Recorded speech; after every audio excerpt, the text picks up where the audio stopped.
The relentless beep of the heart monitor was the first sound that greeted me as my eyes fluttered open. The room was a blur of white and beeping machines, with a distant chatter of voices somewhere outside my door. I tried to move, but my body felt heavy, like it was weighed down by more than just the thin hospital sheets. "Ah, you're awake. How are you feeling, Anna?" A voice broke through the fog in my brain. I turned slightly to see a man in a white coat, his eyes kind behind round glasses. He was looking at me with something that felt like hope. "Anna?" I echoed, the name sounding foreign and distant. "Is that me?" "Yes, dear, you're Anna," he replied gently. "You've been in an accident, but you're safe here. You're 28 years old, and you're going to recover. It's just going to take some time for your memories to come back." Memories. The word echoed around the empty hall of my mind, finding no purchase. I was drawing a blank. Who was I? Did I have a family, friends, a life I loved? Panic started to set in, but the doctor's calm presence was a small comfort. Just then, a nurse bustled in, her shoes squeaking against the linoleum floor. She checked the machines with efficient movements, her eyes softening when she looked at me.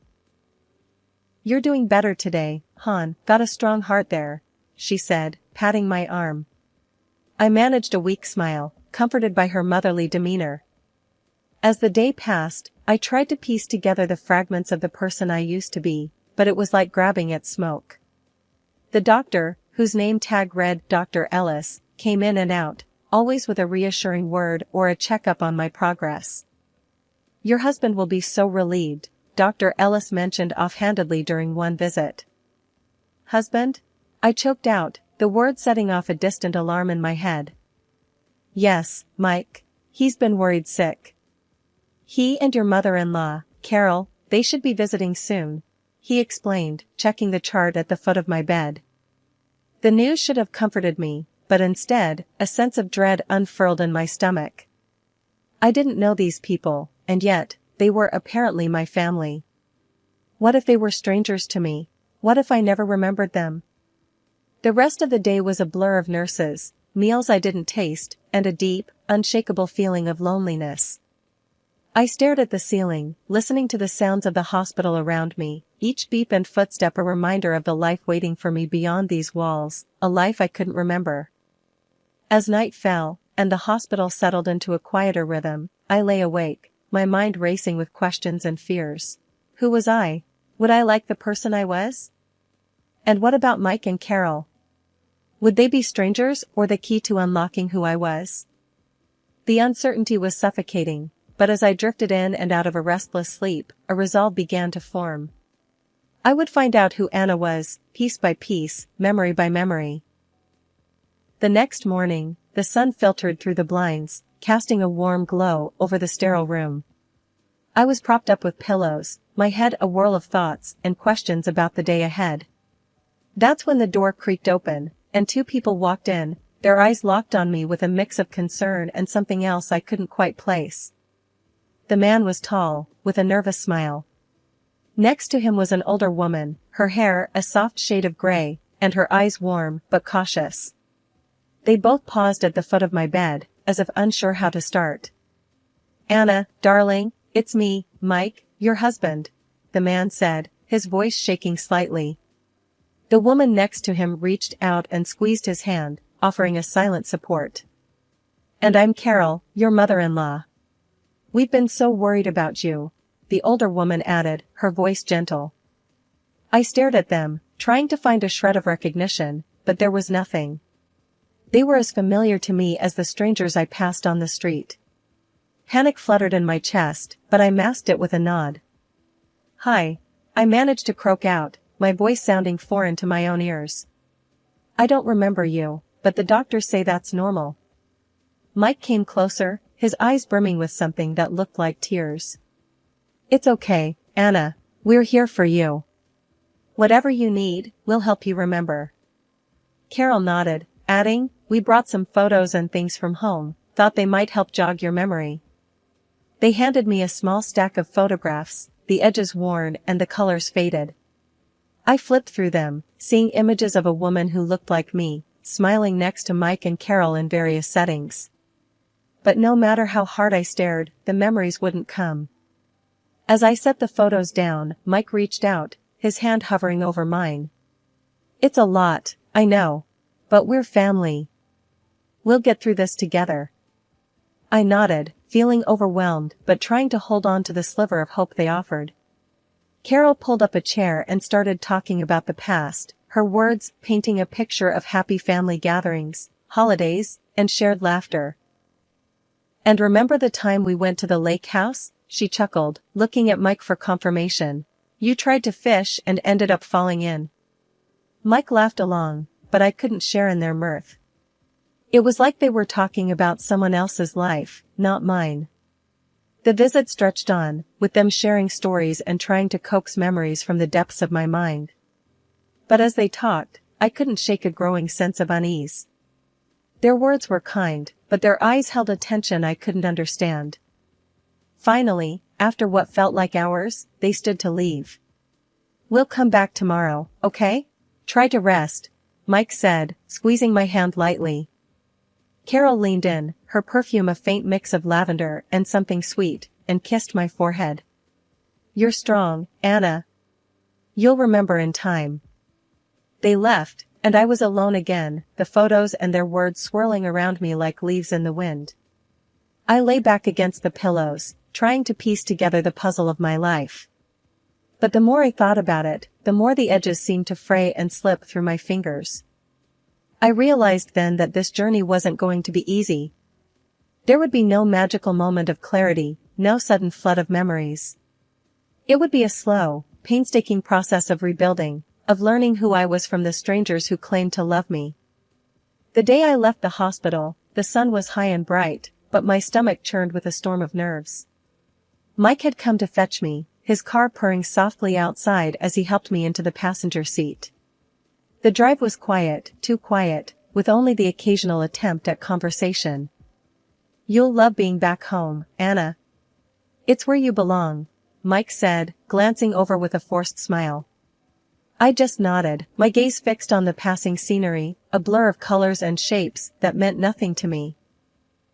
When we pulled up to the house, it was nothing like I'd imagined. It was an average suburban home, with a neatly trimmed lawn and a welcoming porch. Carol was there, standing at the door with a smile plastered on her face. "Welcome home, dear," she said as she embraced me, a bit too tightly. "I've made your favorite for lunch. I hope it helps bring something back." The inside of the house was neat and tidy, with pictures and knickknacks lining the shelves. It looked lived in, comfortable, but to me, it was as foreign as a museum exhibit. As I sat at the kitchen table, Carol bustled around, setting down a plate of food in front of me. It smelled good, but I had no idea if it was really my favorite or not. Mike sat opposite me, watching me with an intensity that made me squirm. "Go on, try it. Maybe it'll spark a memory," he urged. I took a bite, the flavor's nice, but unfamiliar. "It's good," I said, trying to sound appreciative, but my voice faltered. Carol sat down next to me, her smile unwavering. "You always loved my cooking. Don't worry, dear, it'll all come back soon." But as the days passed, that soon felt increasingly out of reach. I spent my time wandering from room to room, touching objects, and flipping through books, hoping for something, anything, to click. But it was like walking through someone else's life. Mike and Carol were constantly around, their presence suffocating. They'd whisper in corners, casting me glances when they thought I wasn't looking.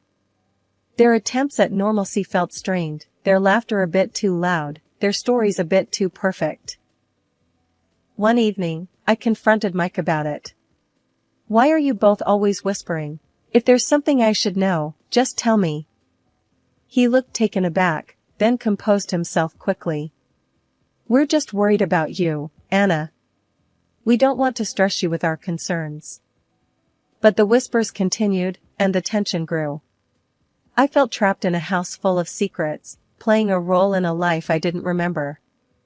Each day blended into the next, a monotonous cycle of meals and forced conversations, with nights spent staring at the ceiling, wondering who I was. I tried to express my frustration to Carol one day, but she just patted my hand and told me to be patient. Your memory is a delicate thing, dear. We mustn't rush it. But I wasn't concerned about rushing my memory. I was concerned about the creeping feeling of dread that settled in my bones, the sense that something was very wrong in this seemingly perfect household. As I lay in bed that night, the house quiet around me, I realized I needed to do something. I couldn't continue living in the shadows of a life I didn't remember.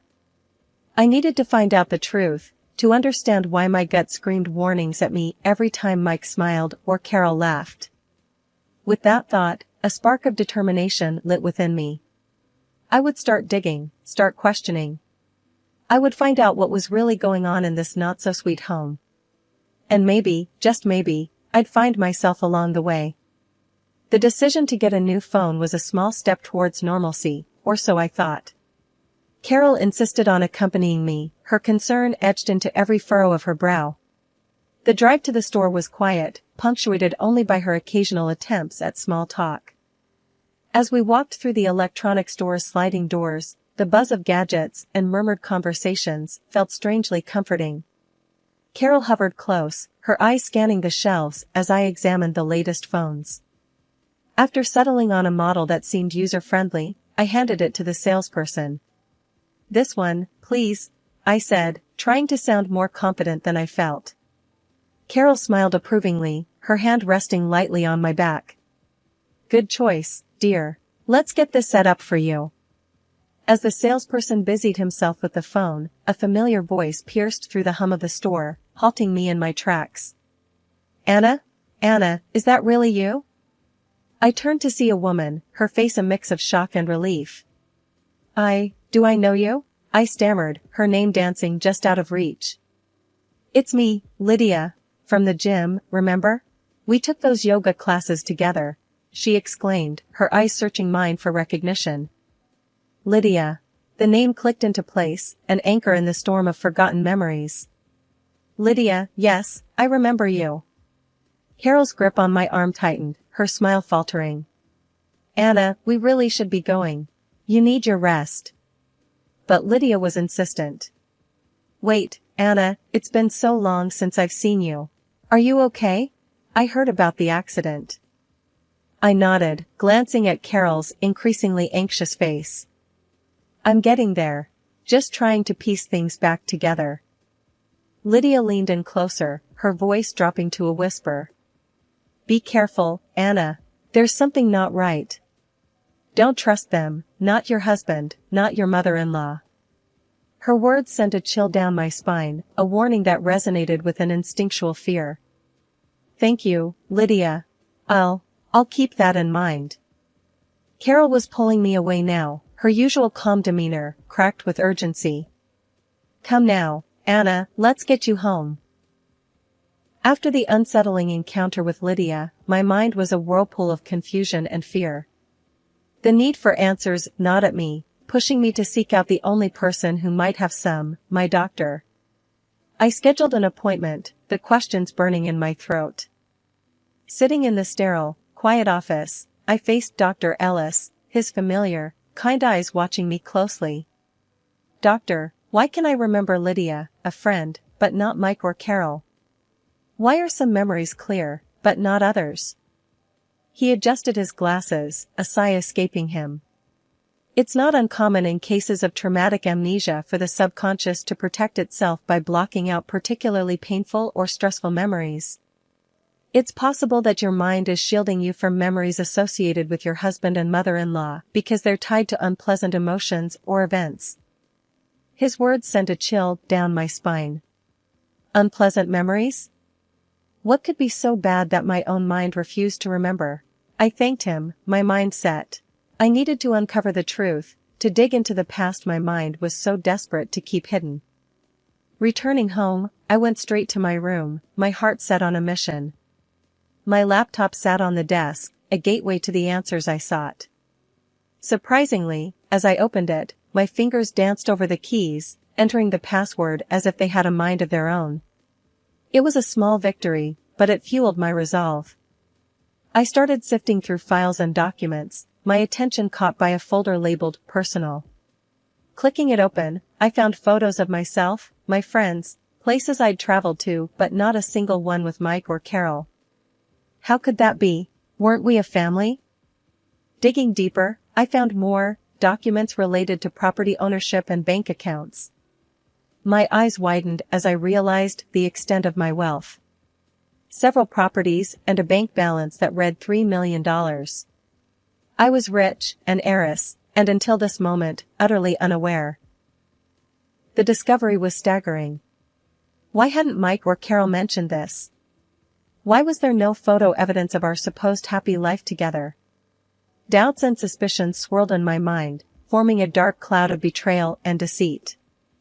Sitting back, I felt overwhelmed, the weight of my findings pressing down on me. I needed time to process this information, to plan my next steps. But one thing was clear, I couldn't confront them yet, not when I was still piecing together the reality of my life. The night stretched on as I lay in bed, the documents and photos spread out around me, a silent testimony to a life of luxury and lies. My inheritance, my history, all hidden from me, but no longer. I was going to get to the bottom of this, to reclaim my life and my identity. And as the first light of dawn crept into the room, a new day began, bringing with it a renewed sense of purpose and determination. I was Anna, a rich heiress, a woman with a past shrouded in mystery and darkness. But I was also a woman on a quest for truth, and nothing was going to stop me. With every click and scroll through my laptop, the shadows of my past life began to loom larger and more ominous.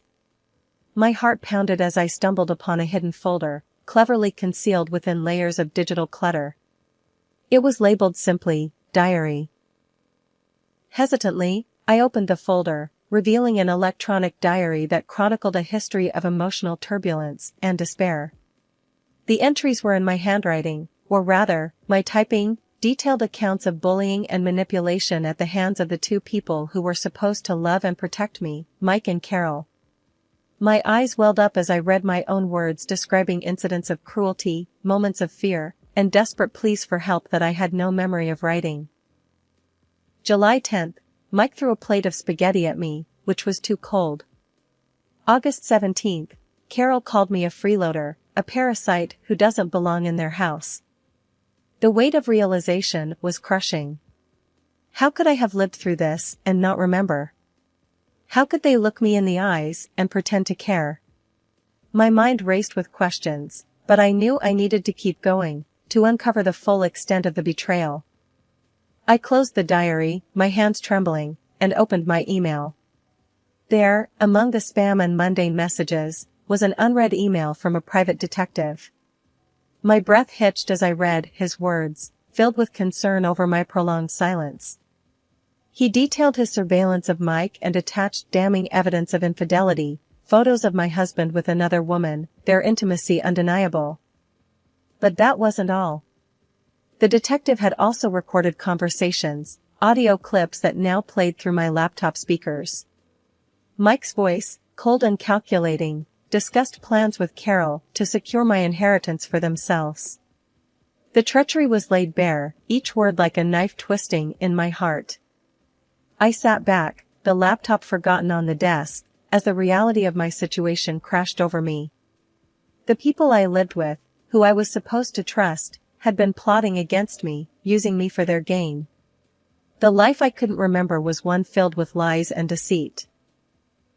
But amidst the chaos of my emotions, a fierce determination took root.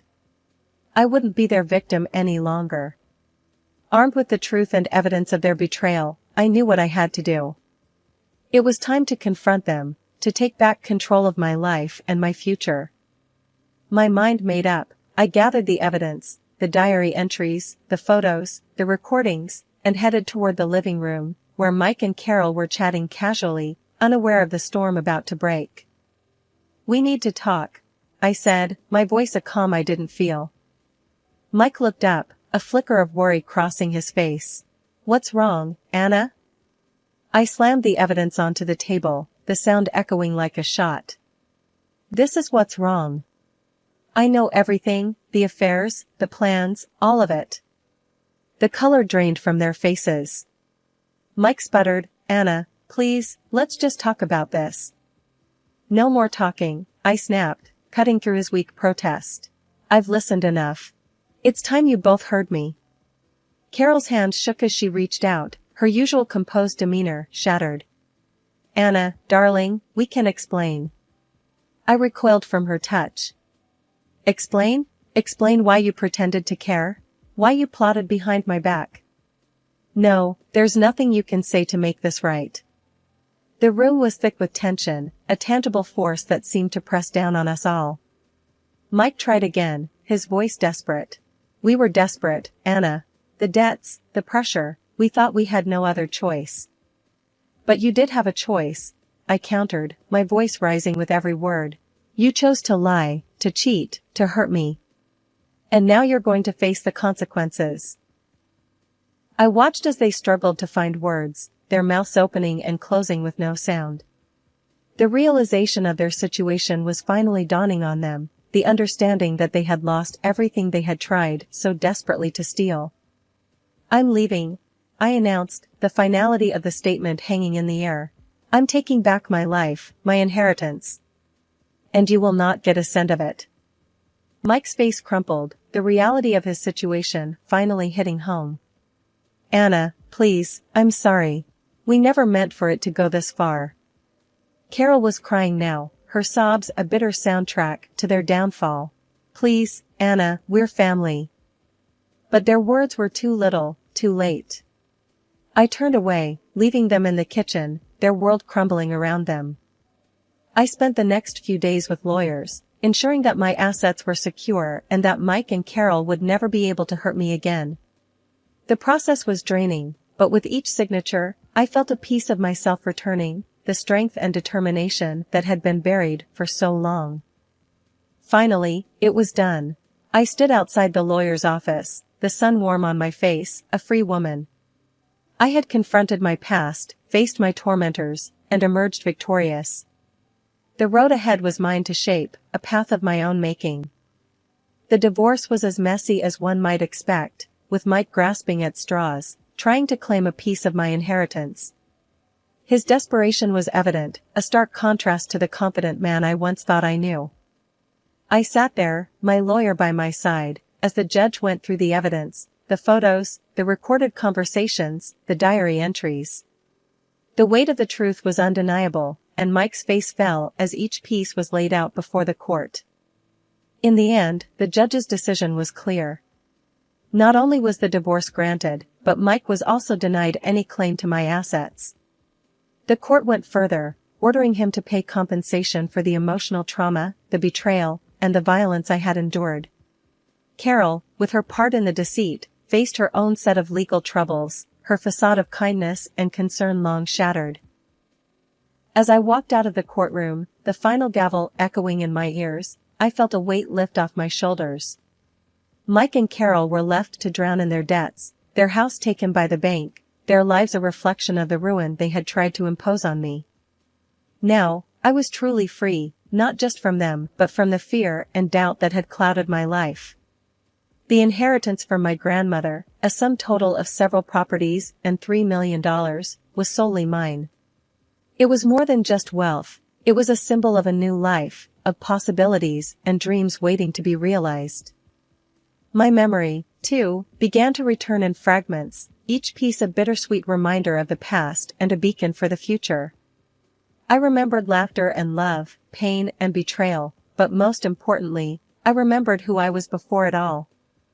And with each memory, I grew stronger, more determined to build a life that was truly my own.